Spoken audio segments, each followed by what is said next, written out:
Alhamdulillahirabbil alamin wassalatu wassalamu ala asrofil anbiya'i wal mursalin wa ala alihi washabihi ajmain amma ba'du. Puji syukur mari kita panjatkan kehadirat Allah Subhanahu wa taala yang telah memberikan kita kesehatan sehingga kita dapat hadir pada kegiatan hari ini dalam keadaan sehat walafiat. Shalawat serta salam mari kita tuturkan kepada Nabi besar kita Nabi Muhammad Sallallahu Alaihi Wasallam beserta keluarga, sahabat dan pengikutnya hingga akhir zaman. Pada kesempatan yang berbahagia ini, perkenalkan saya Zahrin yang akan membawakan acara pada hari ini. Menyampaikan terima kasih kepada Ibu, Bapak, dan teman-teman semua yang telah menyempatkan waktunya untuk hadir pada acara hari ini. Dalam acara kajian bertema Hijrah Menuju Hidup Berkah. Juga terima kasih kepada para sponsor untuk kegiatan hari ini, @dapur_kueku_sariwangi, @jalurrempah_official, Pania Hijab Zona Anak, juga media partner @infokajian_ddg, @infokajian_online, @infokajian Bandung, dan @pemburu kajian. Juga tidak lupa kepada Masjid Agung Cimahi juga yang telah memberikan fasilitasnya untuk keberjalanan kegiatan hari ini. Untuk memulai acara pada hari ini, berikut susunan acara yang akan kita lalui bersama. Dimulai pembukaan oleh saya sebagai pembawa acara, kemudian pembacaan ayat suci Al-Quran, penyampaian materi, sesi tanya jawab, kemudian penutupan. Untuk menambah keberkahan pada acara hari ini, marilah kita mendengarkan pembacaan ayat suci Al-Quran yang akan dibacakan oleh Kang Andri. Pada Kang Andri, kami persilahkan. Warahmatullahi wabarakatuh. A'udzu billahi minasy syaithanir rajim. Bismillahirrahmanirrahim. Fastajaba lahum rabbuhum anni la udhi'u 'amala 'amilin minkum min dzakarin aw unsa ba'dukum min ba'd فالذين هاجروا وأخرجوا من ديارهم وأوذوا في سبيلي وقتلوا لأكفرن عنهم سيئاتهم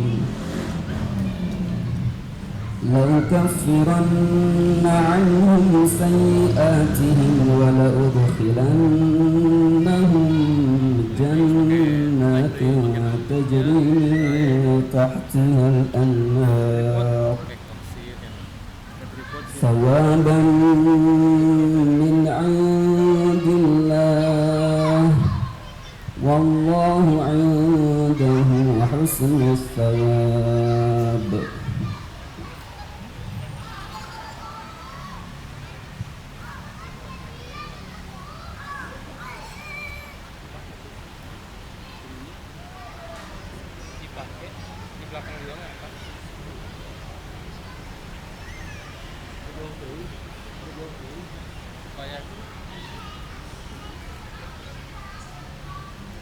Bismillahirrahmanirrahim. ومن يهاجر في سبيل الله يجد في الأرض مراغما كثيرا وسعة ومن يخرج من بيته مهاجرا إلى الله ورسوله ثم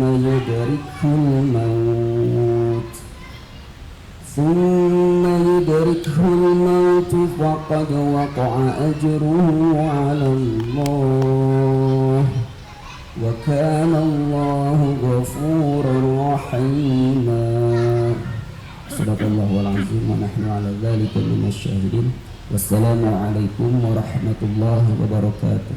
Waalaikumsalam warahmatullahi wabarakatuh.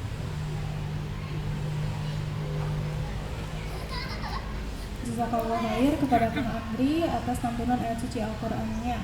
Kini saatnya kita memasuki inti acara, yaitu penyampaian materi yang akan dibawakan oleh Ustadz Muhammad Yunus. Kepada Bapak Ustadz Muhammad Yunus, kami persilahkan.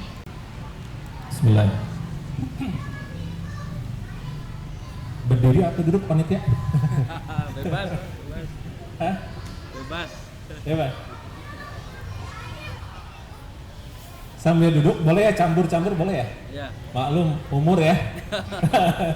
Wajah mah bisa ngebohongin ya. Lutut mah nggak bisa ya.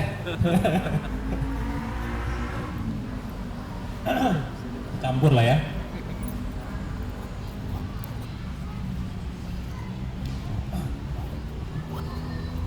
Bismillahirrahmanirrahim. Assalamualaikum warahmatullahi wabarakatuh. Waalaikumsalam warahmatullahi wabarakatuh.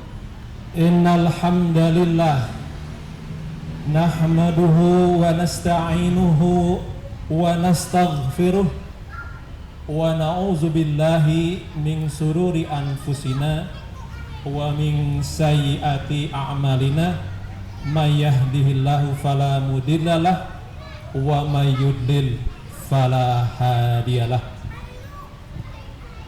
Asyhadu an la ilaha illallah wahdahu la syarikalah wa asyhadu anna muhammadan abduhu wa rasuluh.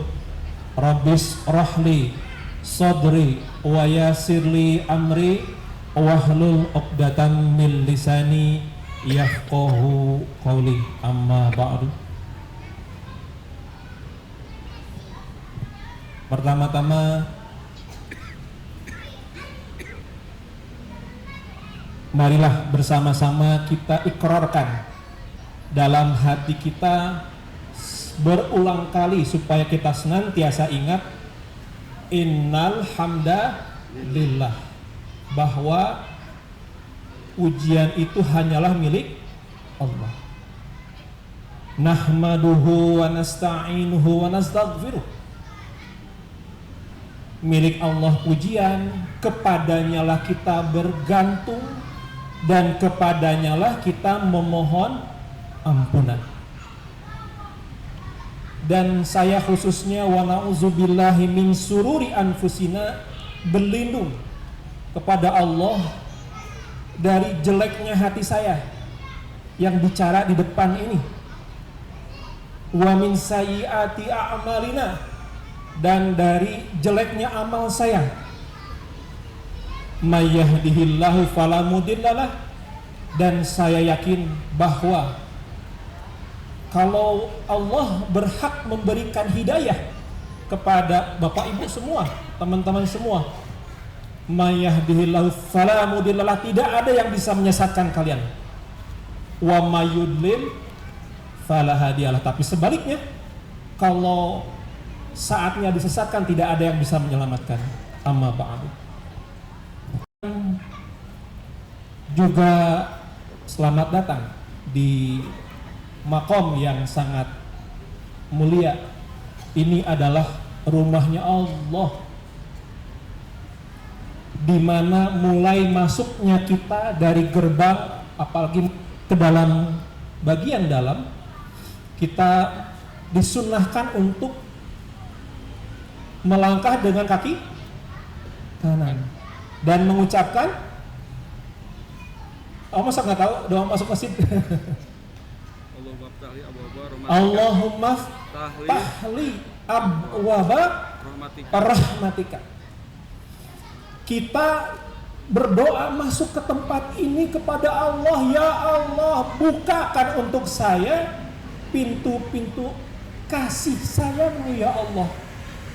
Ini saya yang kotor begini datang ke rumah-Mu yang mulia, ya Allah, berharap duduknya saya di sini, mendengarkannya saya di sini, sholatnya saya di sini, semata-mata ya Allah, ya Allah, bukakan buat saya pintu kasih sayang-Mu. Ini adalah makhluk-Mu ya Allah. Kita bermohon seperti itu tadi ketika kita masuk ya. Nah kalau ada yang lupa boleh sekarang juga nggak apa-apa ya. Ya, Allah berdoa, Allahumma ftahli abwaba rahmatik.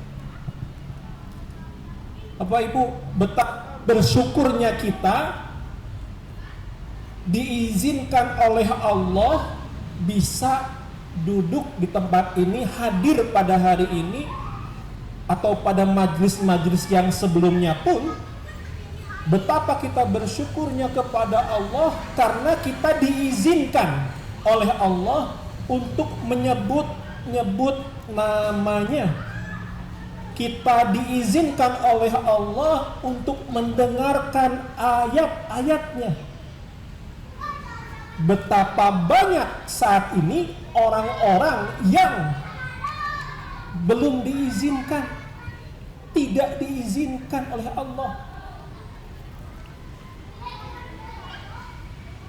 Ini masjid, tempat sholat, kita tahu.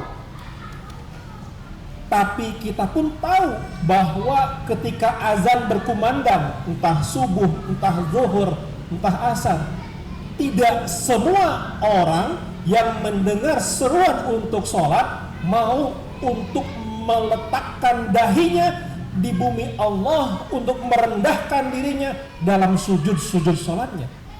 Kan tidak semua ya, betul ya? Tidak semua. Hanya yang mendapatkan rahmatnya Allah, hanya yang diizinkan oleh Allah saja yang bisa hadir. Bahkan kalau zaman sekarang ya Bu ya, Pak, anak-anak kita ini banyak terjebak oleh yang namanya gadget ya. Banyak terjebak oleh namanya gadget. Tidak sedikit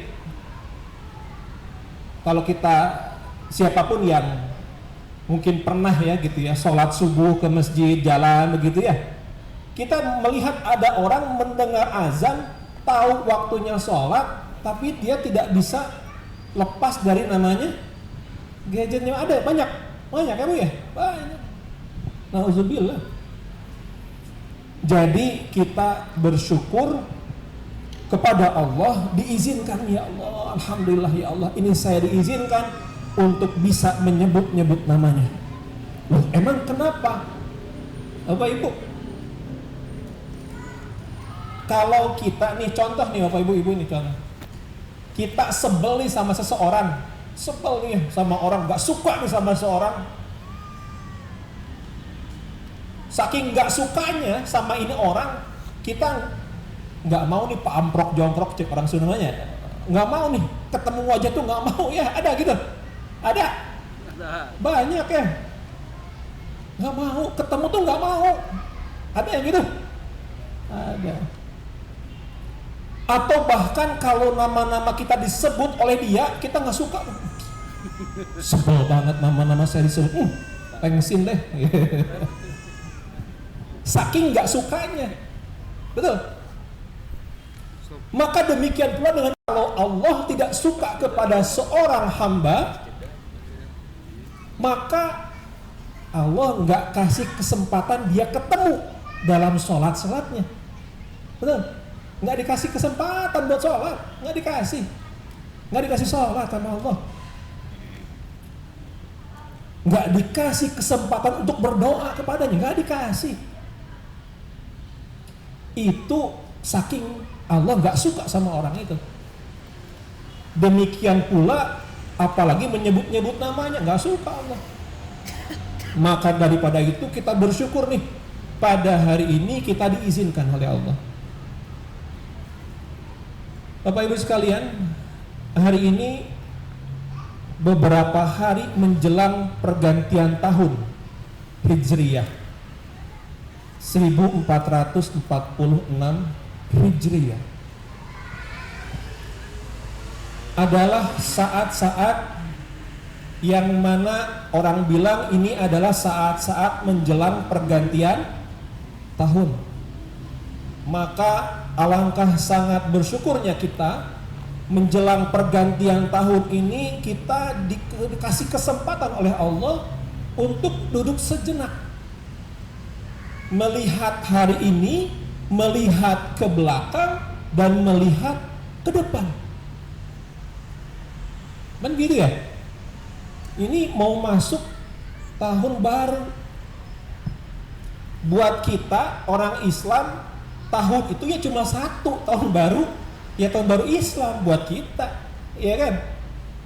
Tapi buat umumnya orang, buat pada umumnya orang yang merayakan tahun baru, banyak di antara mereka yang tahunya merayakan tahun baru itu yang Januari, begitu ya, yang 1 Januari. Kalau kita lihat, kebanyakan orang-orang umumnya yang merayakan tahun baru maksudnya dalam tahun baru yang begitu, yang dirayakan apa nih biasanya? Ada tiup trompet yang udah biasa ya, ada petasan lah ya, ada apa, konser musik lah, ada macam-macam, betul? Begitu kan ya? Karena buat mereka yang mereka anggap tahun baru itu lembaran baru, harapan baru, begitu kan ya? Kan gitu, orang anggapnya pokoknya jedar-jedar apapun juga dengan berbagai katanya wishes dan sebagainya, whatever, silakan saja. Karena mereka merasa bahwa itu adalah harapan baru. Bagi mereka, memandang tahun baru itu adalah masa depan baru, begitu kata mereka. Kita gitu gak sih? Kalau saya misalkan Bapak Ibu, kalau saya misalkan bahwa misal begitu ya, misal saya ambil contoh, ini kebetulan bukan ruangan gitu, jadi saya ambil sambil larak lirik, misal aja ya, misal ujung pintu itu, saya anggap ya, misal ujung pintu itu adalah ujung kehidupan kita, artinya gerbang kematian kita, dan kita adalah orang-orang yang sudah divonis oleh Allah akan mati, betul? Ada nggak yang belum divonis mati di sini? Ada? Ada nggak? Kita ini orang-orang yang sudah divonis mati oleh Allah. Hanya masalahnya kita nggak tahu kapan kita. Jadi kalau misal ujung pintu itu adalah ujung kehidupan kita di dunia, memasuki gerbang kehidupan yang baru, dan misal kita berdiri di sini menuju ujung pada kehidupan kita, misal, pertanyaan saya kepada Bapak Ibu sekalian, apakah dari titik saya berdiri menuju ujung kematian saya ini, kita layak nggak kita sebut ini adalah masa depan saya? Yang kalau pergantian tahun kita bilang ini harapan baru, ini masa depan saya, begitu? Begitu? Atau kita menyebutnya antara titik saya berdiri sampai ujung kehidupan saya di dunia, ini adalah sisa kesempatan saya hidup di dunia. Yang mana yang mau kita pilih? Masa depan saya, harapan saya, atau kita sebut ini adalah sisa kehidupan saya menuju Allah. Yang mana? Pertama, kedua? Pertama, kedua? Nah, alhamdulillah. Jadi perbedaan cara pandang itu sangat-sangat membedakan sikap. Betul? Orang yang memandang ini adalah harapan saya, masa depan saya, apa yang dikejar kira-kira? Apa kira-kira kalau orang memandang tahun baru, harapan baru, masa depan, dan kira-kira apa yang dikejar? Apa yang dikejar? Ya, yang dikejar biasanya kalau orang tahun baru, masuk tahun baru, ada namanya target baru, begitu ya kalau di perusahaan ya. Ada resolusi, begitu ya. Kalau yang misalkan saya resolusinya pengen turunin berat badan, ada? Ada yang resolusinya saya pengen lulus kuliah daripada sekian tahun gak lulus gitu. Ada yang macam-macam resolusinya, saya pengen punya mobil tahun ini. Itu macam-macam. Orang memandangnya itu adalah harapan baru, tahun baru. Tapi buat kita beda Bapak Ibu ya, beda banget. Cara pandang kita nggak seperti itu. Cara pandang kita ketika masuk kepada tahun baru, kepada waktu yang baru, kita melihatnya ini adalah sisa. Semakin dekat saya kepada ujung kematian saya. Maka Bapak Ibu sekalian, kalau cara pandangnya saja sudah beda, maka insya Allah tindakannya pun akan beda. Maka daripada itu, pada hari yang penuh barokah ini, kita berniat pada hari ini untuk bermuhasabah. Bermuhasabah artinya kita menimbang, mengukur, semuanya dihitung, dilihat. Melihat ke belakang, melihat hari ini, dan kita melihat ke depan atas izin Allah. Kalau kita mau bertanya jujur kepada diri kita tentang diri kita saat ini, maka ketika kita menengok ke belakang adalah kita melihat diri kita adalah diri yang penuh dengan apa? Penuh dengan kezaliman, penuh dengan kesalahan, penuh dengan kemaksiatan kepada Allah. Selain itu juga kepada makhluk-makhluknya mungkin. Maka kita yang sudah berumur saat ini, ada yang kepalanya belasan, ada yang kepalanya kepala 2, kepala 3, kepala 4, kepala 5, kepala 6. Yang kita lihat saat ini kepada diri kita adalah ya Allah ini, ya Allah, saya dikasih anugerah olehmu hidup, saat ini diberikan kesempatan sekian tahun hidup ini, ya Allah, ini baru hari ini. Pada hari ya Allah saya bermuhasabah kepadamu. Inilah ya Allah diri yang penuh dengan kelemahan dan dosa. Oleh karena itu, kalau diri yang memandang dirinya seperti itu, mudah-mudahan pada hari ini kita melihat hari yang ada hari ini, dan ke depan adalah kesempatan untuk memperbaiki diri kita sebelum saatnya kita bertemu dengan Allah.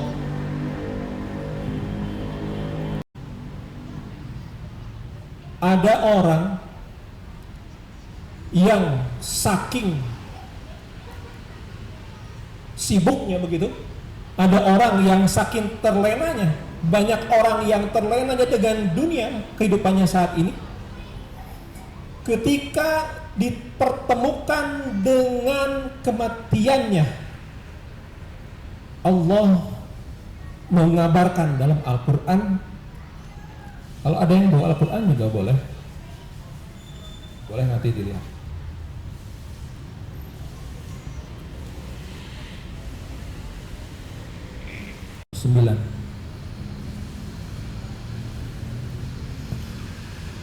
Saya sambil duduk aja ya.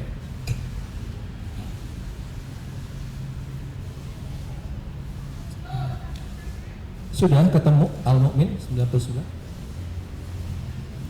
Di dalam Al-Mu'min ayat 99, Allah menginformasikan tentang orang kafir yang tiba saatnya kematiannya, orang kafir yang dipertemukan dengan saat kematiannya. Ya, apa yang mereka katakan? Mereka mengatakan, Rabbirji'un, ya Allah, Rabbirji'un, kembalikan saya ya Allah, balikin saya ya Allah ke dunia ya Allah. Setahun ya Allah, minta ya Allah, minta balik. Nggak bisa sebulan, kalau nggak boleh seminggu juga nggak apa-apa ya Allah, balikin ya Allah, balikin. Sehari deh, sehari nggak boleh. 1 jam ya Allah, minta ya Allah, balikin saya ke dunia ya Allah, balikin saya ya Allah. Mau ngapain? La'alli a'mal salihan fima taraktu, saya agar bisa beramal soleh ya Allah, agar bisa beramal soleh ya Allah. Sejam aja ya Allah, saya pengen beramal soleh yang saya tinggalin kemarin-kemarin ya Allah. Saya pengen beramal ya Allah, saya pengen apapun ya Allah, sujud kayak sujud, sholawat kayak sholawat, kayak zikir ya Allah. Istighfar ya Allah, walaupun semenit saya pengen ya Allah istighfar ya Allah. Semenit deh. Lalu kemudian Allah mengatakan kalla. Nah, sekali-kali tidak. Karena sungguh kata Allah, perkataan kamu ini cuma omongan doang. Kata Allah, sungguh ketika kematian itu sudah tiba, maka sudah ada dinding. Ada barzah. Barzah itu artinya dinding. Jadi ini yang suka dengar cerita-cerita horor begitu ya. Orang yang meninggal bisa gentayangan rohnya, nggak bisa deh ya. Ada dinding, ada barzah. Kata Allah, sudah nggak bisa. Ini ada dinding, nggak bisa. Kamu balik lagi kata Allah. Oleh karena itu,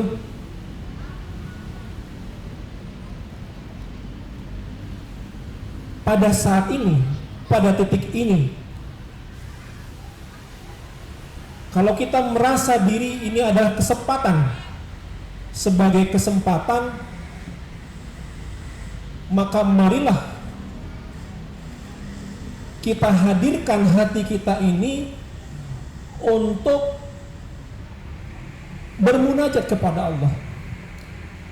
Sebagaimana istighfar kita yang suka kita panjatkan pada tiap hari.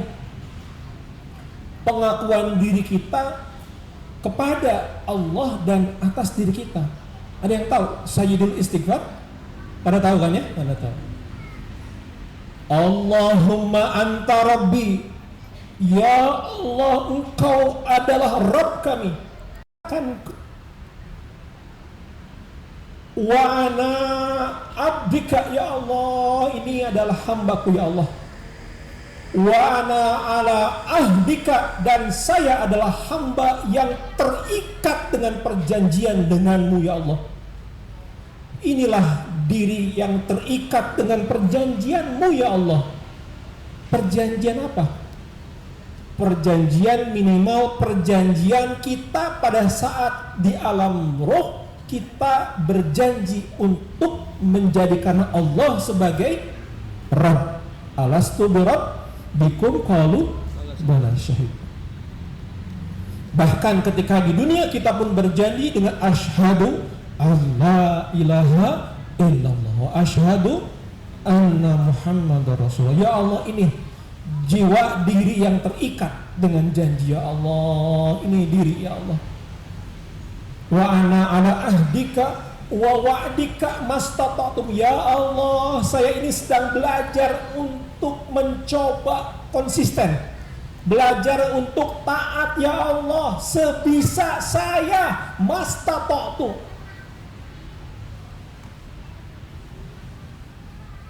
Marilah kawan-kawan sekalian, kita pada siang yang mulia ini hadirkan dalam hati kita rasa, saya katakan rasa, karena rasa itu disaksikan oleh Allah.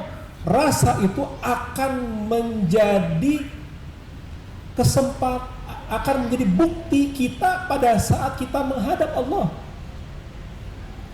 Bukankah kita semua tahu kalau dalam Al-Quran Allah mengatakan la yanfa'u malun wa ma banun, nggak bermanfaat kata Allah nanti kelak kamu punya anak yang banyak, punya harta yang banyak, kagak manfaat. Allah biqalbin salim, kecuali kamu nanti datang kepadaku kata Allah dengan kolbu yang selamat, dengan kalbu yang salim.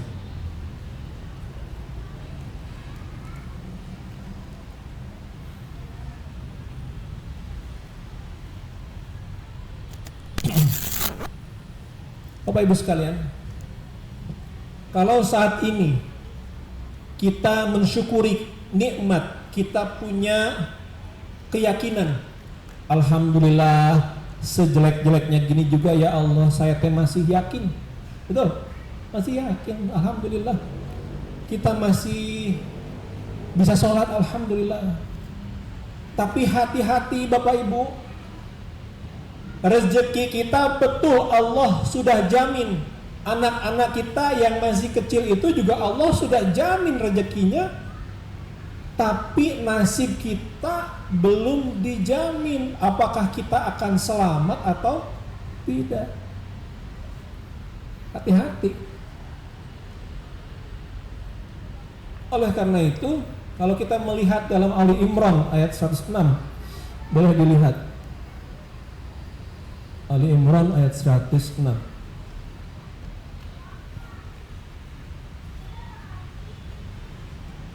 Ada ya? Temu?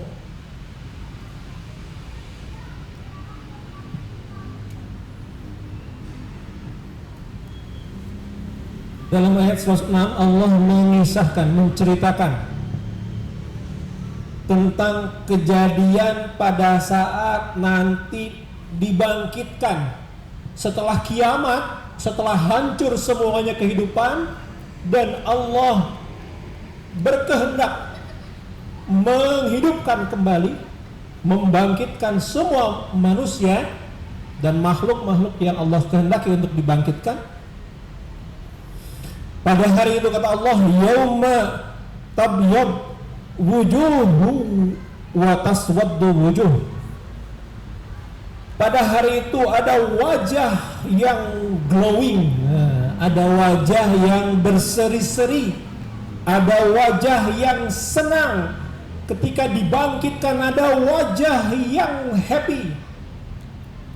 Tapi ketika saat yang bersamaan ada pula wajah-wajah yang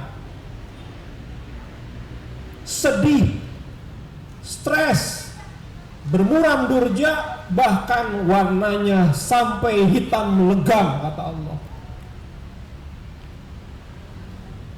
Kepada orang-orang yang berwajah jadi hitam, bukan aslinya hitam ya Bapak Ibu, aslinya mungkin di dunianya ya glowing begitu ya, skincare-nya mungkin yang mahal gitu ya.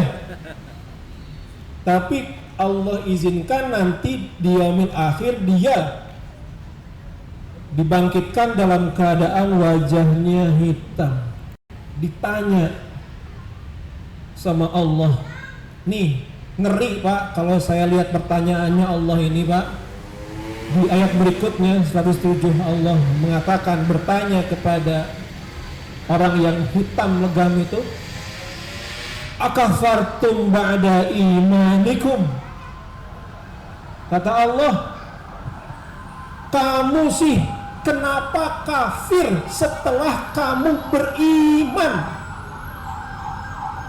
Nauzubillahi min dzalik. Jadi tidak ada dasar buat kita buat sombong Bapak Ibu punya keyakinan saat ini, karena tidak ada jaminan. Gak ada jaminan. Akafartu ba'da imanikum, kata Allah. Mereka bertanya, kenapa wajah saya hitam ya Allah? Padahal dulu waktu di dunia saya kan glowing, saya kan disukai orang-orang ya Allah. Kenapa jadi begini? Kata Allah, kafartu ba'da imanikum, kenapa kamu jadi kafir setelah jadi dulunya kami titipkan iman kepadamu? Maka fazuqul azab, kata Allah, rasakan azab ini, rasakan bima kuntum takfurun, diakibatkan, disebabkan oleh kekafiran kamu. Sementara orang-orang yang pada waktu itu dibangkitkan wajahnya berseri-seri itu bukan karena perawatan di dunia, bukan, itu karena kata Allah, wa ammal ladzina abyad wujuhuhum fa fi rahmatillah, kata Allah. Nih, tolong digarisbawahi, orang-orang yang pada waktu itu dibangkitkan dengan wajahnya yang happy, itu disebabkan dia mendapat rahmatnya Allah, mendapatkan kasih sayangnya Allah.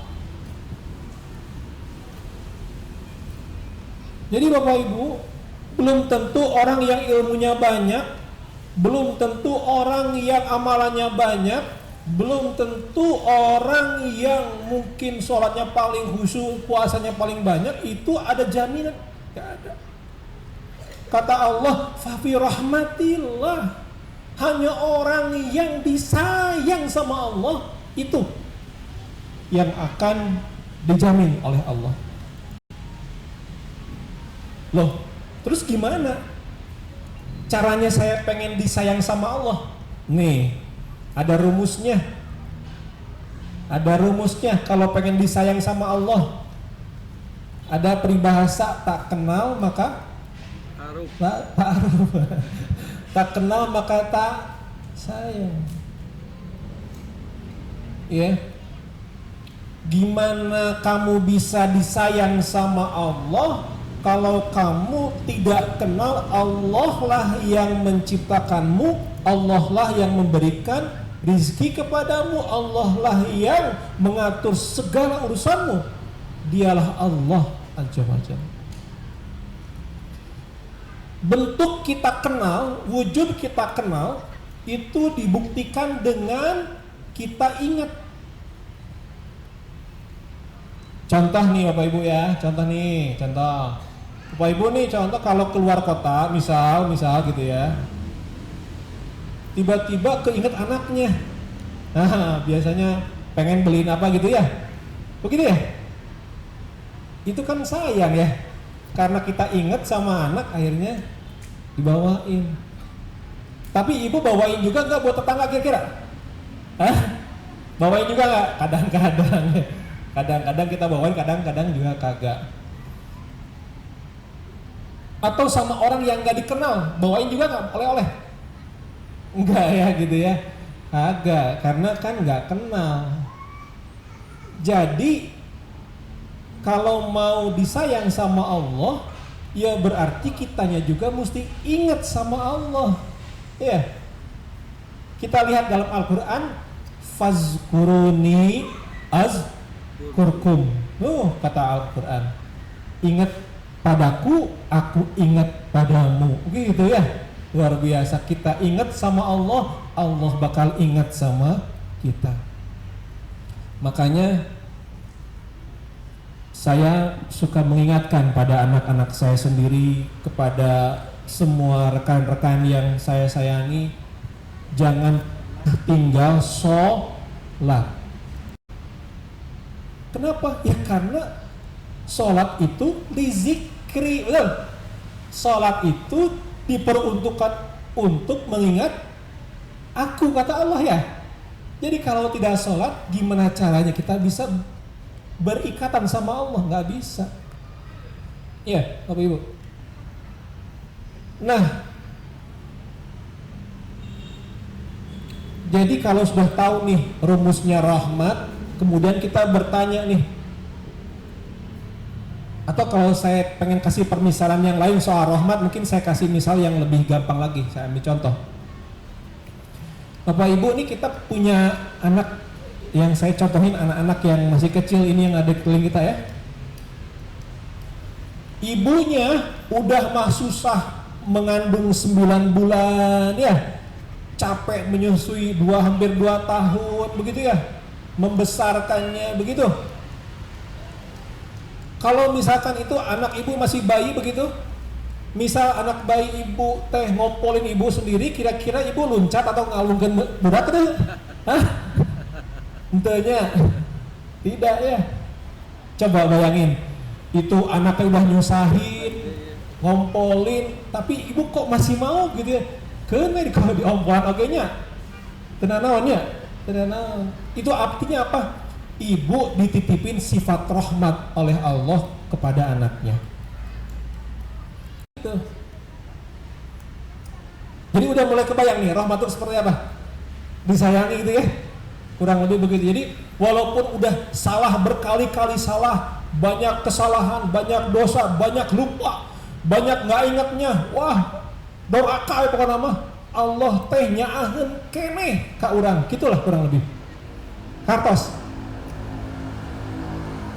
Contoh lagi biar lebih paham gimana bentuk sayangnya Allah kepada makhluk. Contohnya gimana tidak sayangnya Allah kepada namanya orang yang paling durjana di muka bumi, namanya Fir'aun. Fir'aun Bapak Ibu jagonya apa? Ngaku sebagai Tuhan. Udah ngaku sebagai Tuhan, juga Raja. ahli membunuh, betul? Tukang membunuh, betul? Ngumpulin tukang sihir, tukang menyesatkan pada rakyatnya gitu ya. Kurang apa? Kita mah nggak Fir'aun amat ya. Tapi itu kepada Fir'aun Bapak Ibu, kepada Fir'aun saja yang sebegitu luar biasanya, kalau menurut saya Allah masih sayang sama Fir'aun. Gimana caranya Allah sayang? Allah datengin 2 nabi, ya, 2 nabi sekaligus disuruh datang kepada Fir'aun. Siapa itu? Nabi Musa alaihissalam dan Harun alaihissalam. Allah mengatakan kepada Musa itu Fir'aun itu Fir'auna innahu togo, katanya ya. Fir'aun itu melewati batas. Allah saja begitu sayang sama Fir'aun sampai nggak dibilangin itu Fir'aun itu pikas sebelum entahnya, tapi cuma melewati batas. Jadi kebayang nih, yang sebegitu banyak dosanya saja Allah masih sayang. Nah, sekarang ditanya sama kita semua yang hadir di sini, kita optimis nggak kalau kita punya dosa yang banyak sekalipun kita bakal tetap diterima oleh Allah? Yuk kita tanya sama diri kita, sama rasa hati kita. Kita tanya nih, kita yang sejelek-jeleknya ini, yang seburuk-buruknya ini, yang nggak ada bagus-bagusnya ini, kita yakin Allah pasti akan tetap sayang sama kita selama kita mau balik sama Allah. Jadi kalau di sini temanya hijrah, saya mengambil poin utamanya balik kepada Allah. Kita kembali kepada Allah tanpa harus takut dengan berbagai dosa yang kita bawa, balik sama Allah. Ya. Jadi kalau kita menyongsong hari menuju sisa hidup kita dengan satu keyakinan, ya Allah, saya pengen balik ya Allah. Yuk teman-teman yang pada hari ini masih belum mengarahkan biduk kehidupannya untuk menuju Allah, ayo sama-sama teman-teman, kita mengarahkan, kita mengejar sesuatu yang selama ini mungkin tidak kita kejar, sesuatu yang saat ini tidak kita dambakan, sesuatu yang saat ini di mata kita mungkin belum begitu berharga. Tapi setelah kita sadar bahwa umur kita ada batasnya dan kita sedang berjalan menuju titik kematian kita, maka kita bermohon kepada Allah sebagaimana doa yang diajarkan oleh penghulu Nabi yang pertama kali membuat doa yang sangat fenomenal yang diabadikan oleh Al-Quran yang sering kita bacakan, Rabbana zalamna anfusana fa illam taghfir lana wa tarhamna lanakunanna minal khasirin. Ini saya sudah sadar ya Allah, saya ini zalim ya Allah, tidak menempatkan Engkau sebagai Rabb, tidak menempatkan Engkau sebagai ilah, tidak menempatkan Engkau sebagai satu-satunya tempat saya bergantung, tidak menempatkan Engkau sebagai yang senantiasa ada dalam hatiku ya Allah. Saya zalim ya Allah. Fa illam taghfir lana ya Allah, ini kalau enggak Engkau ampuni ya Allah, kalau Engkau watarhamna, tidak Engkau sayangi aku, keluar lagi ya, watarhamna itu kalau tidak Engkau sayangi, watarhamna lanakunanna minal khasirin, pasti saya ini bakal termasuk orang yang cilaka saya ya Allah jika tidak Engkau sayangi, cilaka. Oleh karena itu ya Allah, ampuni dan rahmati kami.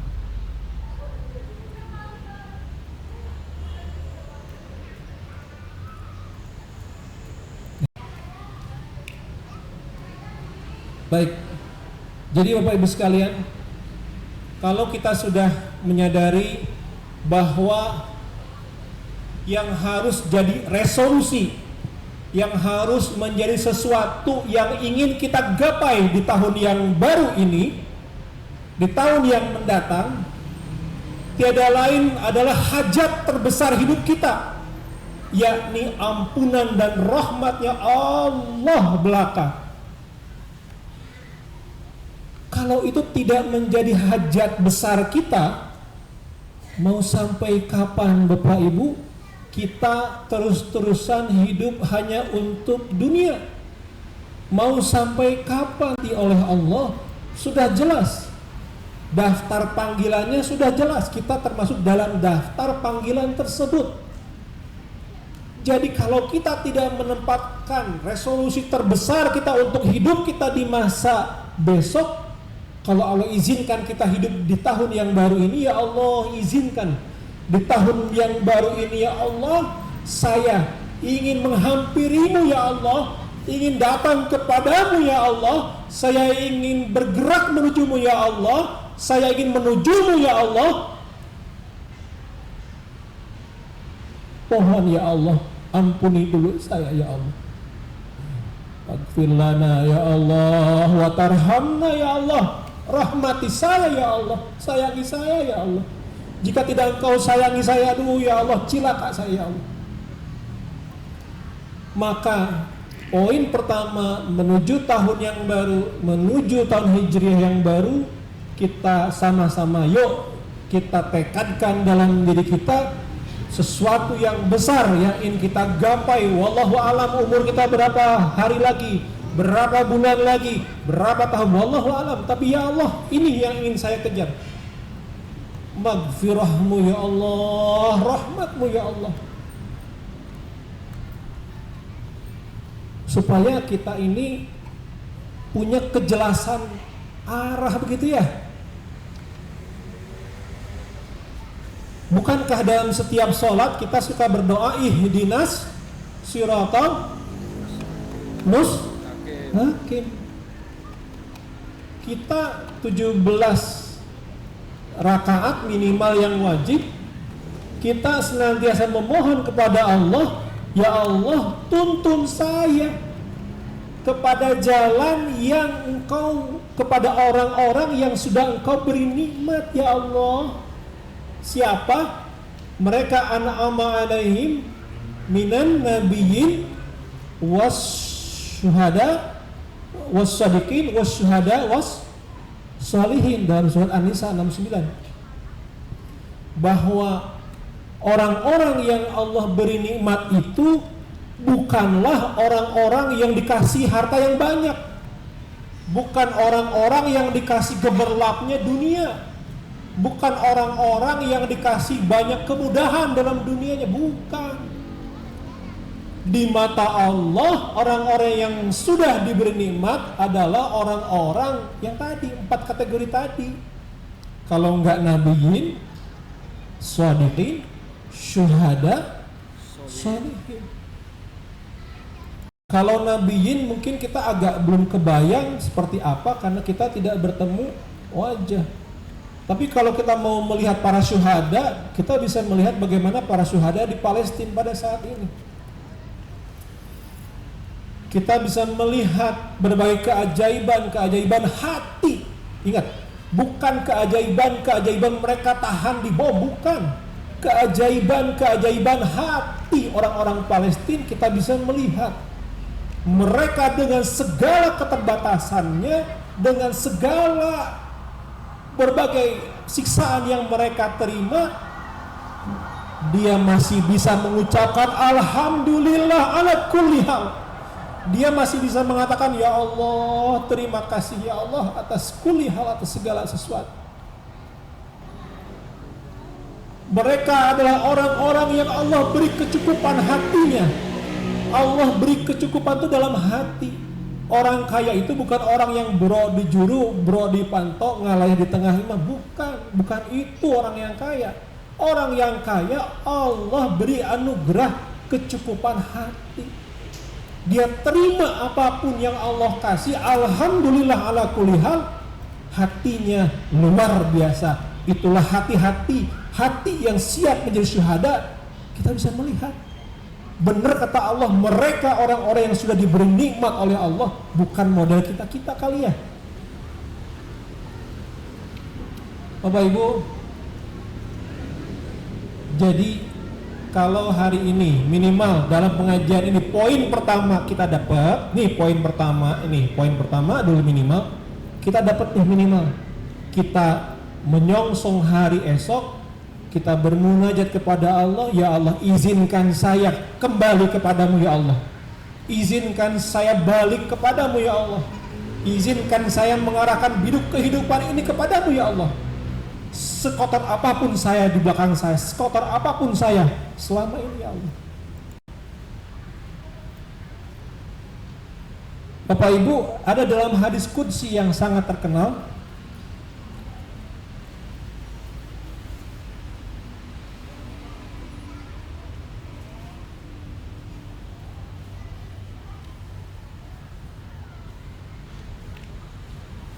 yang pasti udah pada dengar juga, ada yang udah pada dengar ya. Hadis qudsi, Allah berfirman, kalau hambaku datang kepadaku sejengkal, Allah akan datang sehasta atau sedepak. Jika kamu datang kepadaku dengan berjalan, Allah akan datang kepadamu dengan berlari. Maka yakin Bapak Ibu, ketika hati kita, rasa hati kita gerakan sedikit saja pada hari ini, pada siang ini, ya Allah, bismillah, bismillah ya Allah, saksikan ya Allah, malaikat nyatat, saksikan ya Allah, saya pengen benar, saya pengen balik, saya ingin memperbaiki hidup, ingin mengejar sesuatu, rahmat dan maghfirahmu, amin ya Allah ya Rabbal.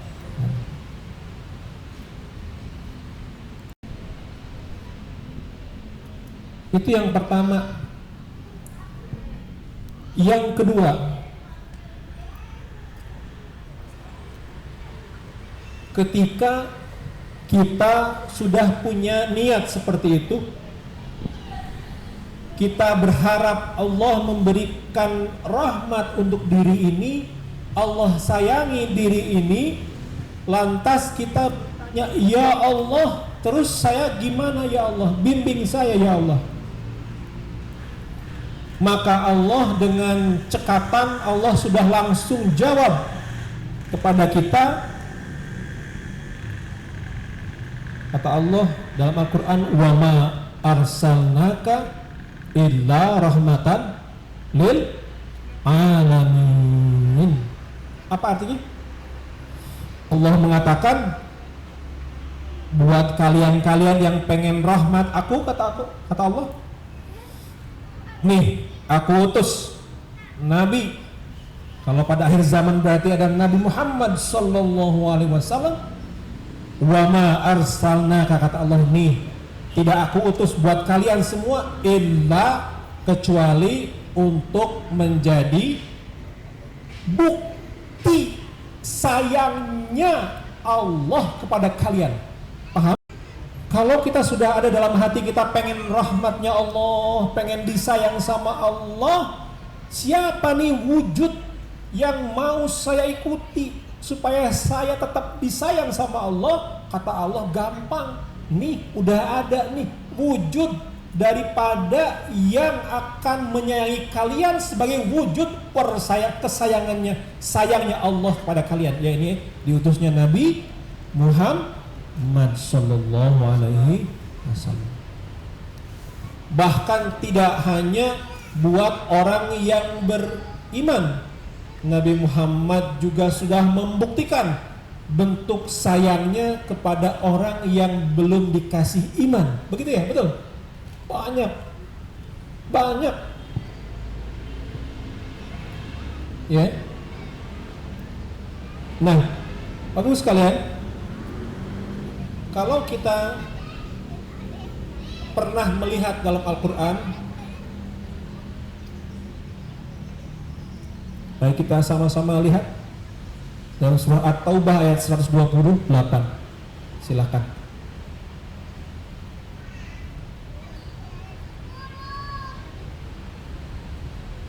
At-Taubah ayat 128.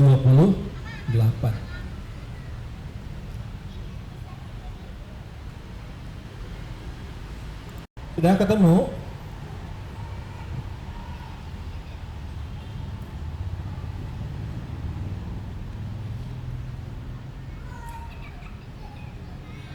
Ya.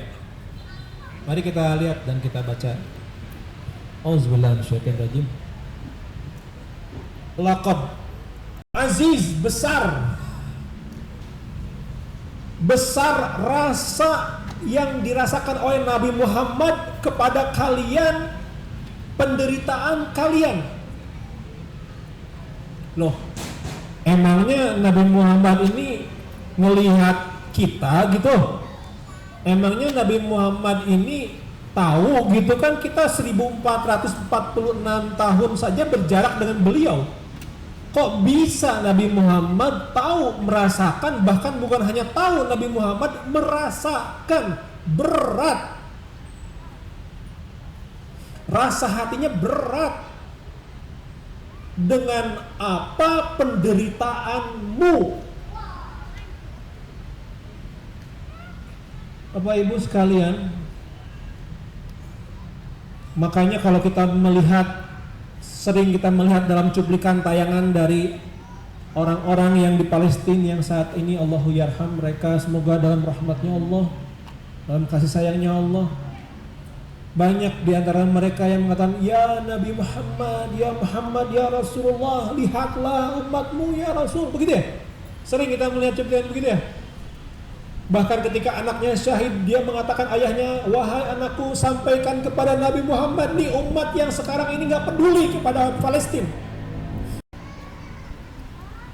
Dan Nabi Muhammad merasakan penderitaan itu bukan penderitaan kalian, penderitaan gak punya uang, menderita gak bisa makan, gak cuma menderita karena mendapat siksaan musuh-musuh Allah, bukan. Yang Nabi Muhammad khawatirkan adalah penderitaanmu di akhirat nanti. Masya Allah, Nabi Muhammad sampai peduli sejauh itu kepada kita ya ikhwan. Sangat peduli kepada kita akan keselamatan kita sampai kelak nanti dibangkitkan.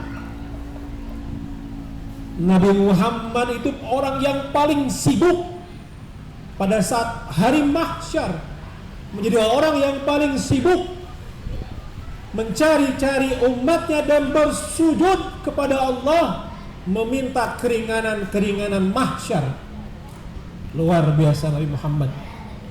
Bahkan Nabi Muhammad menjadi orang yang paling akhir masuk surga, walaupun Nabi Muhammad adalah orang yang memegang kunci surga. Dia yang membuka pintu surga pertama, tapi Nabi Muhammad menjadi orang yang terakhir masuk ke dalam surga karena ingin memastikan umatnya selamat. Masya Allah, besar banget rasa hati Nabi Muhammad atas penderitaanmu nanti.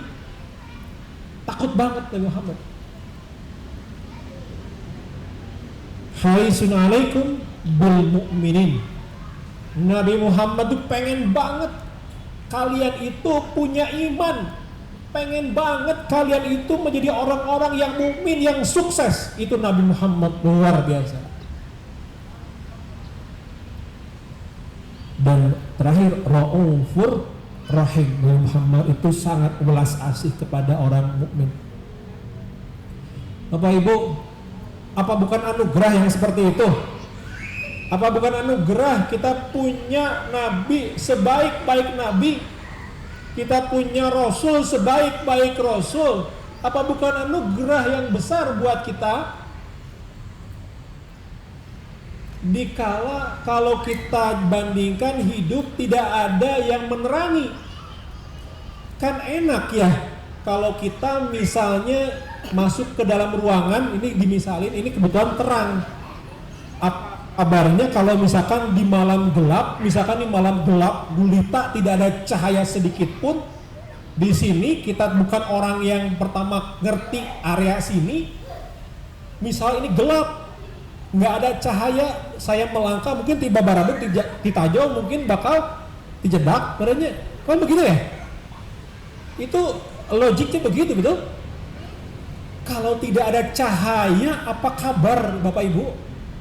Itulah cahaya yang dibawa oleh Nabi Muhammad adalah Al-Qur'an. Al-Qur'an kata Allah, dia adalah hudan linnas, hudan lil. Jadi bagaimana kita tidak bergembira Bapak Ibu ya, kalau kita sudah dikabarkan ada nih orang yang sangat peduli kepada kamu, bahkan orang ini lebih peduli daripada ayah ibumu sekalipun, bahkan orang ini lebih peduli daripada dirimu sendiri. Dialah Rasulullah Muhammad sallallahu alaihi wasallam. Bapak Ibu, jangan sampai kita menjadi orang-orang yang akan menyesal. Jangan sampai kita menjadi orang yang kelak di akhirat menangis darah setelah habis air matamu. Allah berikan. Kita bisa lihat dalam surat Al-Furqan ayat 27. Al-Furqan 20. Ya, waktunya udah habis. Sudah dikasih kode, waktunya sebentar lagi.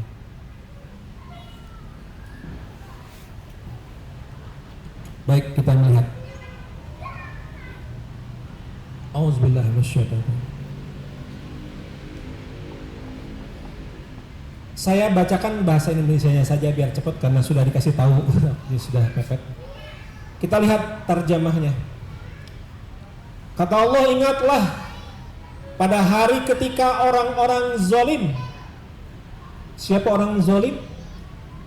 Orang zalim itu orang yang bermaksiat, orang yang tidak menempatkan sesuatu pada tempatnya. Wa yaqta'una ma amarallahu bihi ayyusala wa yufsiduna fil ard. Itu orang yang zalim. Nih, lihat nih orang yang zalim, ingat nih, akan terjadi kata Allah, orang zalim itu nanti akan menggigit-gigit tangannya. Nyesel banget ya Allah, nyesel banget sampai digigit-gigit tangannya. Digigit bukan hanya jarinya tapi sampai tangan. Itu tangan, jadi sampai digigit habis. Sampai tangannya, ya Allah nyesel, ya Allah nyesel. Mengapa mereka menyesal? Yaqulu ya laitani ittakhadha ma'ar rasul sabila. Mereka menyesal pada hari itu dan berkata, wahai, andai dahulu saya ikut ambil bagian menjadi orang-orang yang bersama Rasul. Andai saya dulu beriman kepada Rasul, andai dulu saya mengikuti apa kata Rasul, andai saya dulu menjalankan perintah Rasul, andai dulu saya taat kepada apa yang dibawa Rasul. Nyesal saya sekarang. Dan setelah tangannya digigit habis, Allah tumbuhkan lagi tangannya, digigit lagi, tidak pernah berhenti. Penyesalan yang tidak pernah ada selama di dunia, menyesal banget. Dan kemudian ayat berikutnya adalah suatu hal yang menarik buat kita, penting buat kita. Celaka, kata dia, sekiranya dahulu aku tidak menjadikan si fulan sebagai teman setia. Oh, hati-hati Bapak Ibu dengan urusan teman, hati-hati dengan soal pergaulan, hati-hati nih urusan teman. Jangan sampai kita nyesal kayak gitu, karena yang akan menyesatkan kita itu adalah teman. bukan teman kerja, bukan teman dagang, bukan. Di sini dikatakan teman setia. Teman setia itu bukan urusan dagang, bukan urusan kerja, bukan teman main, bukan. Teman setia itu nu pakukumaha jeung urang gitu. Bisa itu istri kita, suami kita, ya. Bisa anak-anak kita, bisa circle yang paling dekat seperti ini juga, ini adalah teman-teman sejati kita, betul? Makanya jangan kita merasa rugi kalau menjelang umur udah 40-an Bapak Ibu ya, nih udah 40-an Bapak Ibu yang kepala 4 ya, sudah harus mulai pilih-pilih teman Bapak Ibu ya. Jangan berteman teh mikirna di Facebook we terusnya teman zaman SD, TK. Aduh Bapak Ibu mau ngapain Bapak Ibu ya. Kita sudah harus mulai memilah teman. Kita udah tinggal umur segini, mau apa kita? Jadi jangan khawatir kalau misalkan menjelang kita umur segini mah sudah harus mulai memfilter. Itu pengaruh dari teman itu bukan dengan bertemu wajah aja. Zaman sekarang kan udah zamannya canggih. Jauh di sana pun kita bisa jauh di mata, dekat di hati ya. Bukan soal jarak, ini mah bahaya gitu ya. Soalnya di hati, siapa yang ada dalam hatimu itu berarti yang dekat. Zaman sekarang pengaruh dari teman itu tidak harus dengan bergaul langsung secara fisik, tapi sangat mungkin disebabkan dari sosial media. Kalau tiap hari kita dijejelin nih pikiran kita ini, informasi yang masuk ke sini dari teman-teman yang ada di WhatsApp kamu misalnya gini ya, kita jejelin tuh semuanya, dijejelin ke sini, informasi dimasukin semuanya ke sini, apa enggak penuh itu harddisk? Hah? Kan ini harddisk ya? Ini harddisk. Cuma harddisknya luar biasa, Allah ciptakan lebih besar dari apapun yang ada di bumi ini. Bukankah akan penuh ya? Habis waktu kita ya? Kalau informasi semua yang ada di WhatsApp kamu dimasukin ke sini, hah? Dari grup ini, belum grup sebelah gitu ya, belum grup tetangga, grup macam-macam, luar biasa, Masya Allah. Bukankah kita sudah saatnya buat kita udah mulai memfilter siapa yang mau jadi teman kita? Bukankah kita punya hak untuk tidak memfollow suatu akun, betul? Bukankah kita punya hak untuk tidak membuka status WhatsApp orang? Bukankah kita punya hak untuk tidak terlalu memperhatikan orang? Habis waktu kita, kalau semua informasi harus masuk ke sini. Ingat nih ayat ini yang barusan kita baca. Ingat nih ayat yang barusan.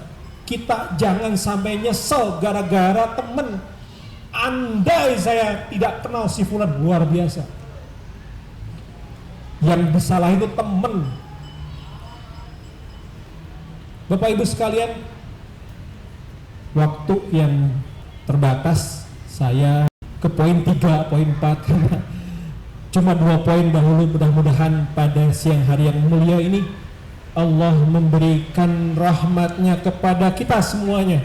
Amin. Allah sayangi kita semua. Kita berdoa kepada Allah, ya Allah, tidak ada, ya Allah, jangan satupun di antara yang hadir di sini, ya Allah, mereka kembali ke rumahnya kecuali Engkau sayangi mereka, ya Allah. Amin. Engkau ampuni mereka, ya Allah. Jangan sampai ada yang keluar dari tempat ini kecuali Engkau izinkan dia kembali kepadamu. Izinkan untuk memperbaiki dirinya kepadamu.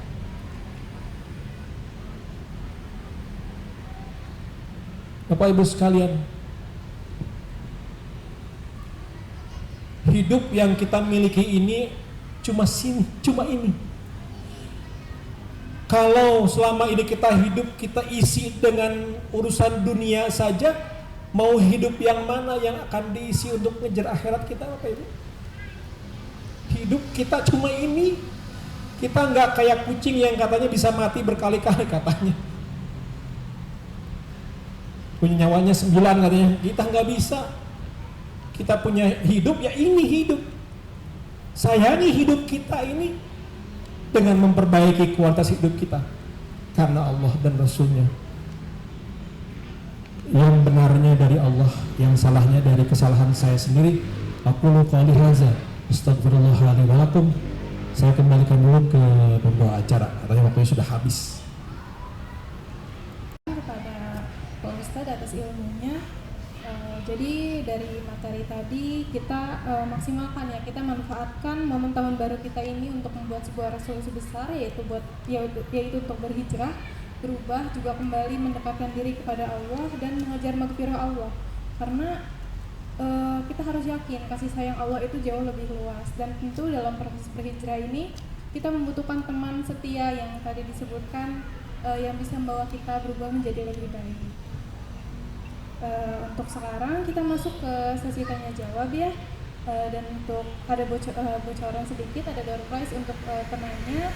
Bagi yang memiliki pertanyaan, kami persilakan kepada 3 orang untuk mengangkat tangan, menyebutkan namanya dan mengajukan pertanyaannya. Ya, boleh. Mana mikrofonnya?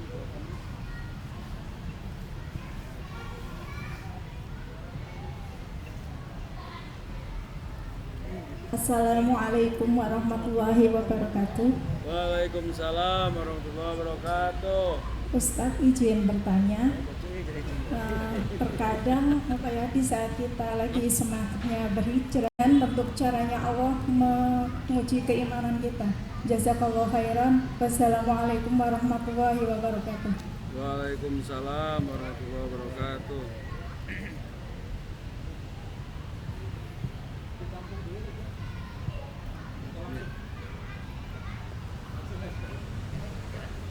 Ini namanya dibayar kontan pertanyaannya. Nggak dikumpulin dulu? Atau ada yang mau nanya dulu ya? 2 pertanyaan, 3 pertanyaan. 2 ya, salah. Satu lagi dah. Satu lagi. Ada yang ngacung sebelah sini nih, Mbak. Iya.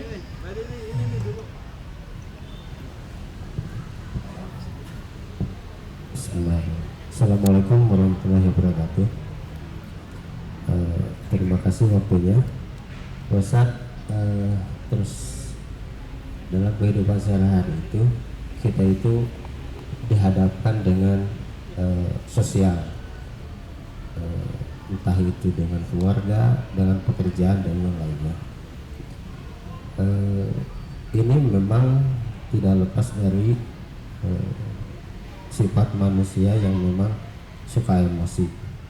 Saya mengalami hal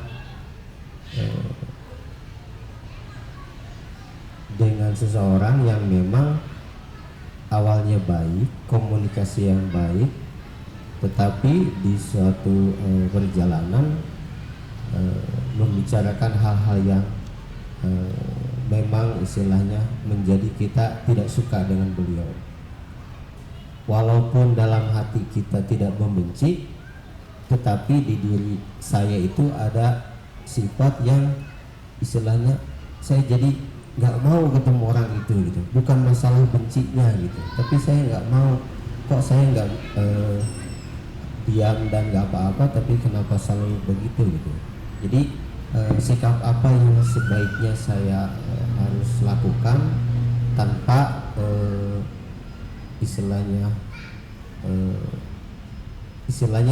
sifat apa yang harus saya lakukan biar saya istilahnya bisa tidak terbebani dengan hal itu gitu Pak Ustaz. Terima kasih. Assalamualaikum warahmatullahi wabarakatuh. Nanti yang batch berikutnya kalau ada pertanyaan. Bismillah. Pertanyaan yang pertama,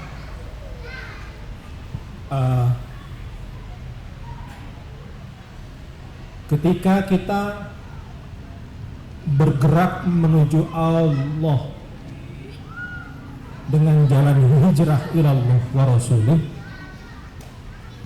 justru di situ kita malah dikasih banyak masalah, ujian dan cobaan.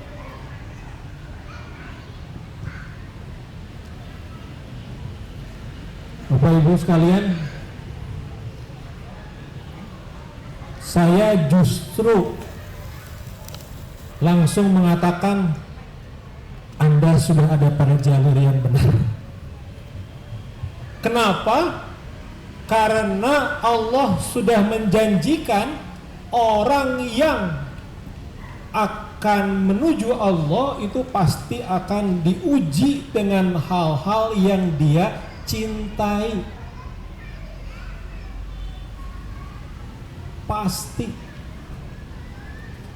Dan sikapilah bahwa ketika datang kesulitan, datang ujian kepada dirimu, itu adalah surat cintanya Allah kepadamu.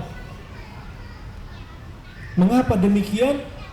Karena Allah lebih pengen mendengar doa-doa di penghujung malammu. Allah pengen melihat kamu untuk sujud, untuk meneteskan air mata karena kamu bermohon kepada Allah. Allah yang pengen, ikhwan. Allah pengennya itu. Jadi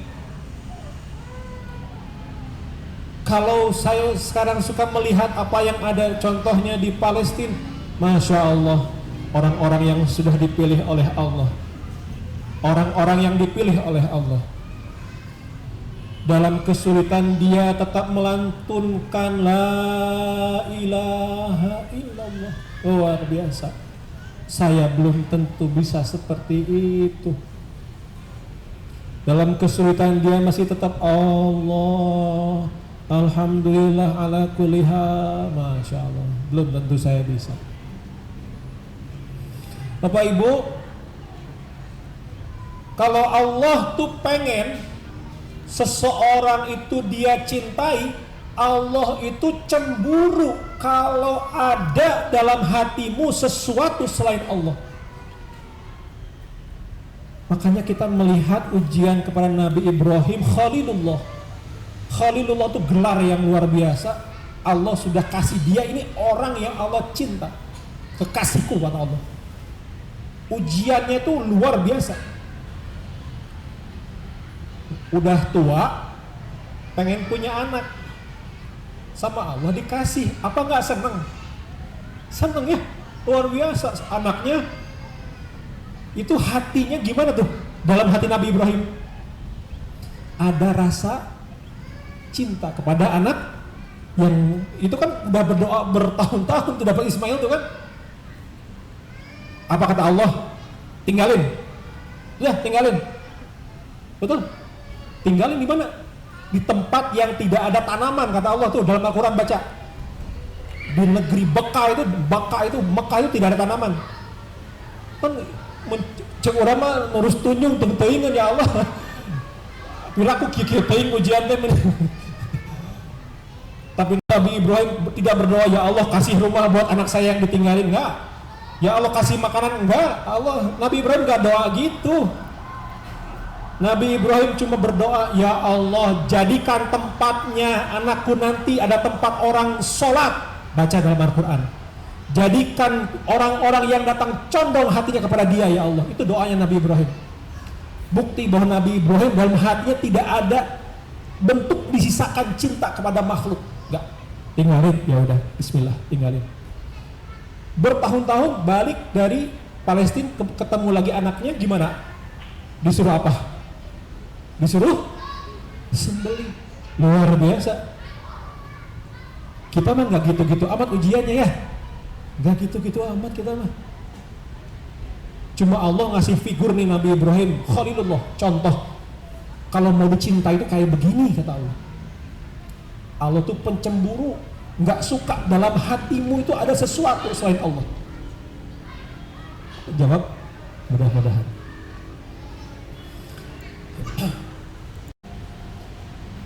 Saya nangkep poinnya aja ya Kang ya, saya nggak tahu ininya, tapi poinnya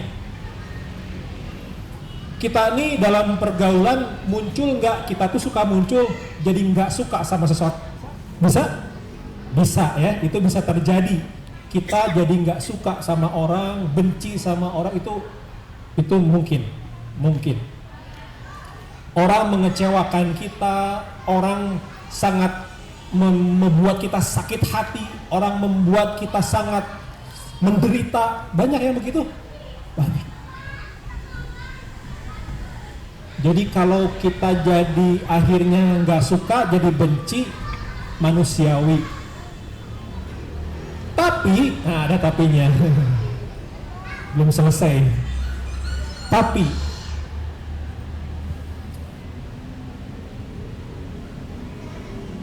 kalau benci itu pekerjaan mata, telinga, apa hati? Hati, ya betul. Saya ulang. Benci itu pekerjaan mata, tangan, kaki, hati. Hati. Hati adalah satu-satunya anugerah Allah, satu-satunya karunia Allah yang paling berharga. Hatimu ada sesuatu yang paling berharga. Hatimulah yang akan kembali kepada Allah. Bukankah Allah mengatakan la yanfa'u malun wala banun illa man atallaha biqalbin salim?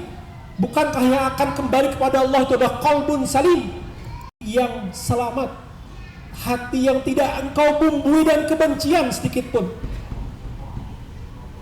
Sekarang kalau hatimu yang berharga itu kamu taruh kebencian kepada orang, walaupun orang itu benar-benar memang nyebelin buat kamu, benar-benar membuat kamu menderita, kamu taruh itu hatimu itu kebencian, apa enggak sayang hatimu kamu taruh seperti itu?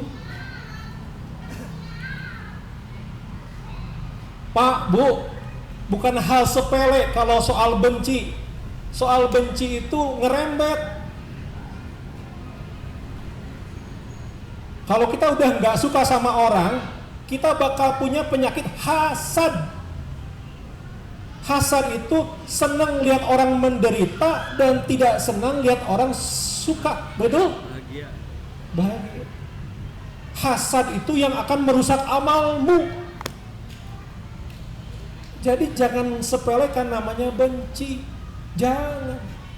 Udah buang, Pak, itu sampah dalam hatimu, Pak. Buang. Jangan sisakan kebencian, jangan. Udah. Maafkan aja. Maafkan. Tidak ada manfaatnya kita naruh kebencian, nggak ada. Kenapa? Karena kita tidak akan dihisab atas apa yang orang perbuat pada saya, tapi saya akan dihisab atas apa yang saya perbuat kepada kamu. Betul? Saya ulang, kita tidak akan dihisab karena kesalahan orang pada saya, tapi Allah akan mencatat, malaikat akan mencatat atas hati saya yang benci pada orang lain. Jadi, Bapak Ibu sekalian, hebatnya Al-Quran sudah ngasih clue. Clue itu apa? Kasih petunjuk bahwa orang yang berbahagia itu adalah wal'afina anin nas, surah Al-Imran. Betul? Ciri daripada orang mukmin, ciri orang bertakwa selain daripada alladzina idza fa'alu fahishatan aw dzalamu anfusahum zakarullah wastaghfiru lidzunubihim wa may yaghfiru dzunuba illa Allah wa lam yusiru 'ala ma fa'alu ya'lamun. Salah satunya adalah wal'afina aninnas wallahu yuhibbul muhsinin. Jadi maafkan aja, sudah. Banyakin stok maafnya Bapak Ibu. Udah, maafin aja. Buat apa? Nggak ada manfaatnya. Ya, begitu. Paham? Mudah-mudahan. Belum.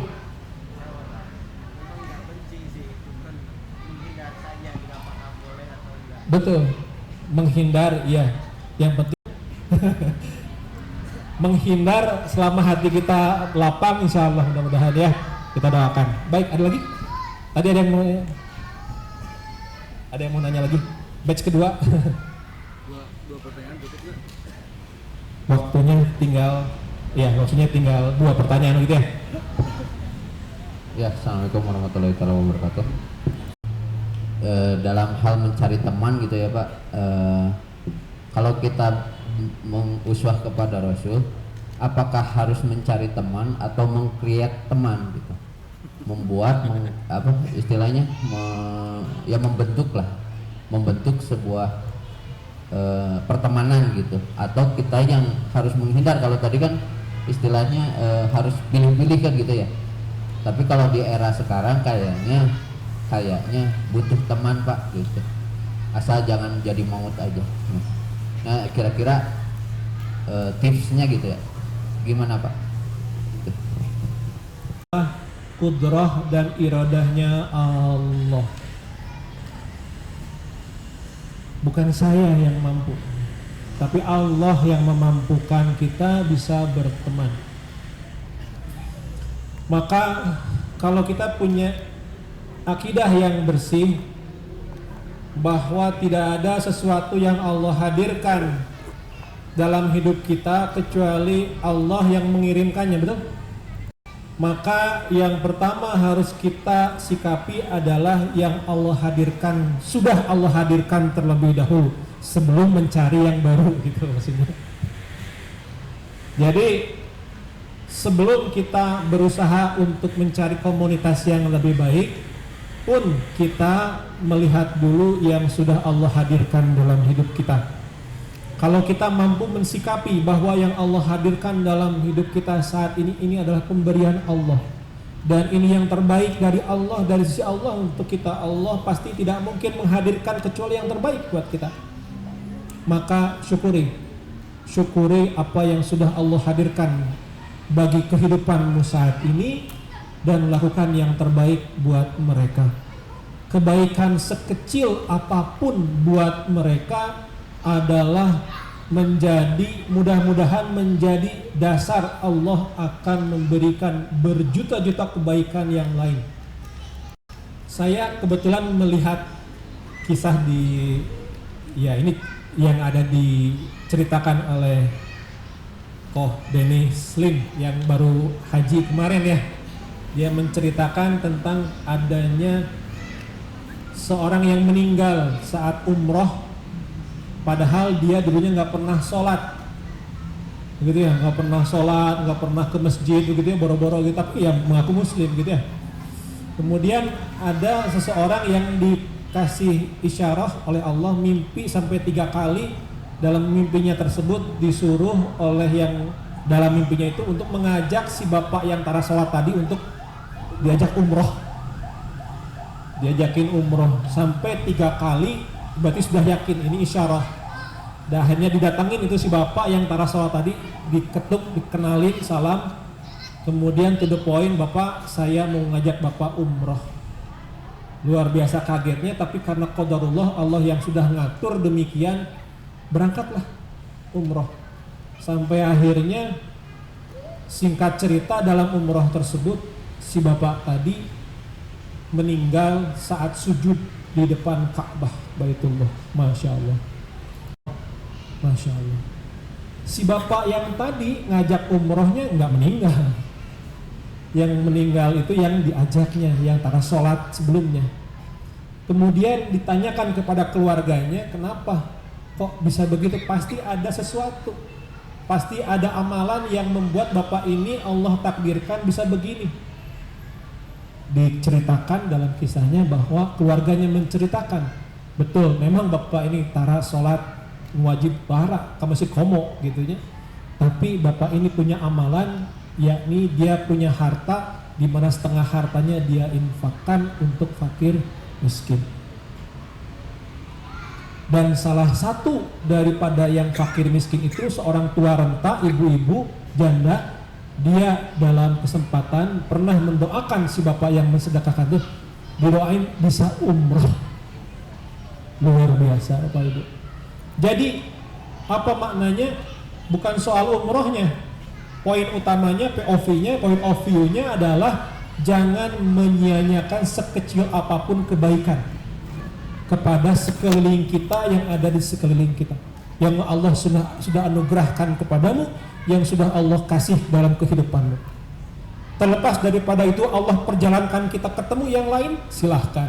Itu adalah bentuk ikhtiar selama kita punya niat yang baik. Yang tadi sudah saya ceritakan, poin 1 kita berniat menuju Allah.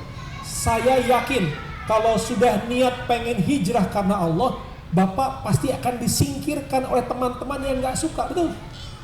Anda pasti akan ditinggalkan. Udah pasti. Orang yang mau menuju Allah, orang-orang yang gak suka sama Anda menghindar, nyingkir, gak mau lagi berteman sama Anda. Itu udah pasti. Udah pasti. Gak masalah. Alhamdulillah, Anda jawabnya Alhamdulillah. Bukankah Anda bersin, Anda mengucap? Kalau Anda bersin, Anda mengucap Alhamdulillah. Sesuatu yang keluar dari tubuh kita, kita ucapin Alhamdulillah, betul? Oh, usah masalah. Ditinggal banyak teman, nggak masalah. Alhamdulillah. Toh kita mau menuju Allah. Ya.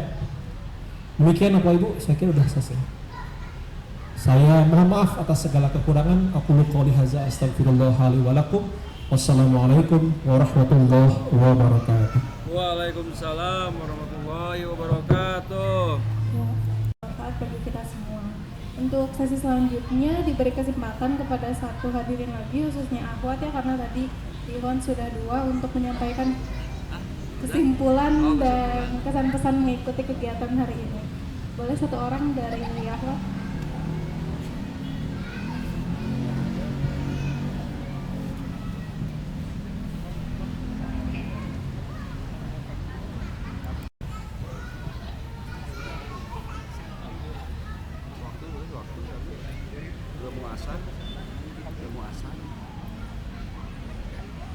Nah, kalau dari akhwatnya belum ada, mungkin dari ikhwannya satu orang kesimpulan dan kesan-pesannya, boleh mengangkat tangannya.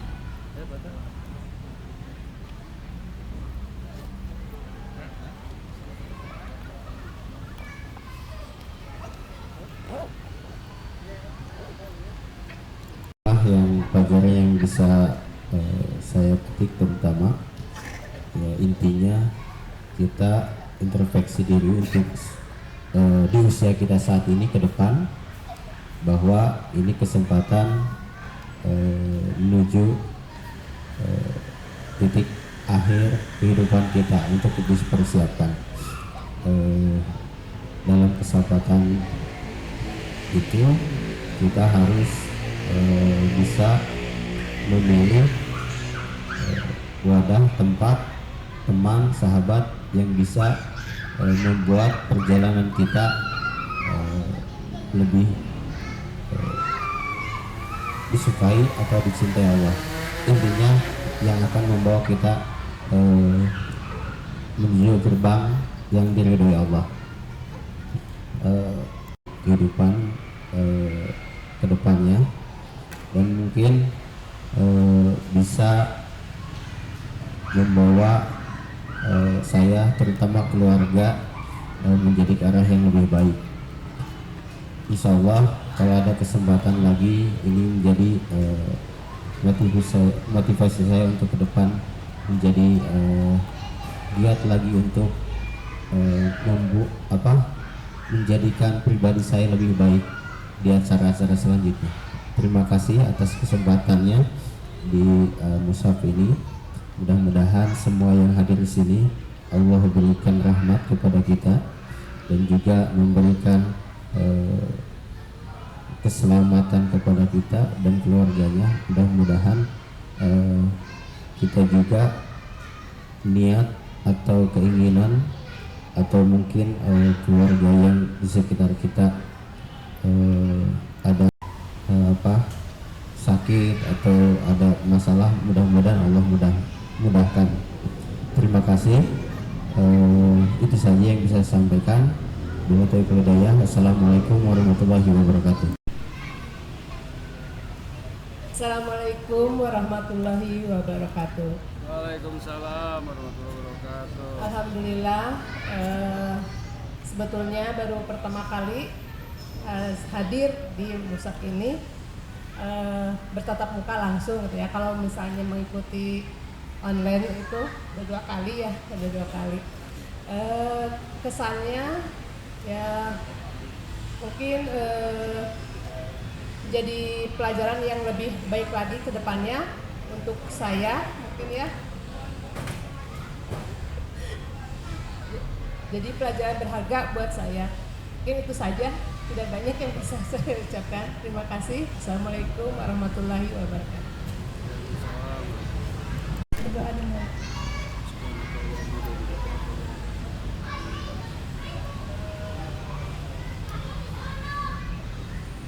Dengan berakhirnya doa, maka berakhir pula acara Info Official, juga Fadiyah Hijab Zona Anak dan media partner @infokajian_bdg, @infokajian_online, @infokajian_bdg, @pemburu kajian, dan juga kepada Masjid Agung Cimahi yang telah memberikan fasilitas-fasilitasnya.